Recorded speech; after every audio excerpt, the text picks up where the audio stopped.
But a backstop for a busy service department right now, when we've come through inventory shortages, some brands have come back a little stronger than others. Some are still struggling a little bit. But as that's coming back, and now dealers are like, oh my goodness, all the pressure to sell all these stupid electric cars. Sorry. I mean, these cool electric cars.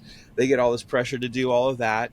Um, you're still in the thick of it with service. So, how how could a dealership not stop and think, at least a backstop for what we're doing is going to improve the experience. Again, we talk Hmm. about this CX, this customer, and I have a shameless plug for us on customer experience at the end of the episode coming up in October. But we talk about customer experience all the time, and gosh, if it isn't more critical in service, this is a pretty good example of why you want to fortify that part of your operation so that you don't have those service defection issues. Like it is there I guess next thing I would want to ask is there a process where either you guys can tell when a dealer comes to you asking about service or something? Because I know you guys will do an assessment on the sales BDC side before you start the 8-page onboarding document. Are there a few things that you can ask and qualify the dealer to find out if, Hmm. oh my goodness, you guys really need service help? And if so, like what would a couple of those things be? Yeah, so it's funny you bring that up. Um, when I have a friend or a relationship that calls me directly and says, "Hey, do you guys do service?" I go right to the onboarding form and show it to their service manager, and their service manager immediately like gets that we know what we're doing. Like it's like, okay, that's what I wanted to hear because their biggest fear is turning over phone calls to somebody that can't answer a question. Yeah. And we get that's why it's been now that's why it's 9 pages now that all gets uploaded into a knowledge base into our platform. So when a phone rings for ABC Motors, all the information from ABC Motors that we want the agent to know or feel is important comes up. So I mean, loaner cars, do they have a body shop? Do they do glass or do they have a towing company? Do they, whatever, all that kind of stuff. I mean, there's so much. I could go on and on and on.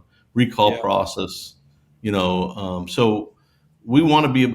Think of it this way, Sean. It's not rocket science, right? Would you rather let your phone ring 28 times and then no one pick it up and the customer hangs up and is frustrated, or Hmm. would you rather have somebody answer the phone that can do maybe not as good a job as your service advisor at explaining the intricate details about service, but enough to be able to schedule an appointment and give them the information they want. But picking up the phone, like I always say, my IQ isn't as high as my EQ.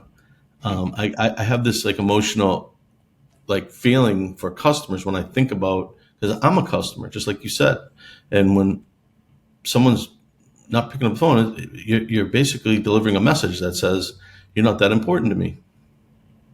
Yep.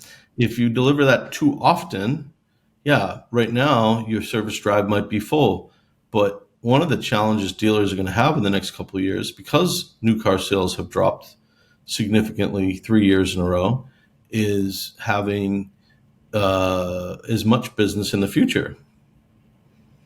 You know, where these independents understand. I mean, let's face it, Sean. When your car gets 8 or 9 years old, you go to a Jiffy Lube, you go to a place that can do a cheaper brake job or whatever, because you don't know how long the car is going to last. Yeah. Um, Yeah.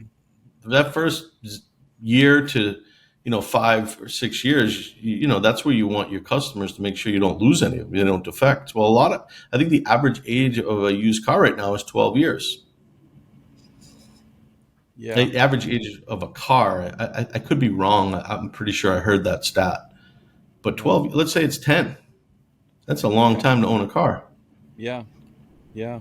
I'm one of those people that typically we keep our cars for a long time until, yeah, there's not much or any life left in them. And part of that is because of the brand that I am loyal to in Toyota is I like to have a vehicle that lasts a long time and it does all the things that I want it to do. And so I would imagine that as car manufacturers have improved their quality year over year for many years, that a lot of people fall into that category.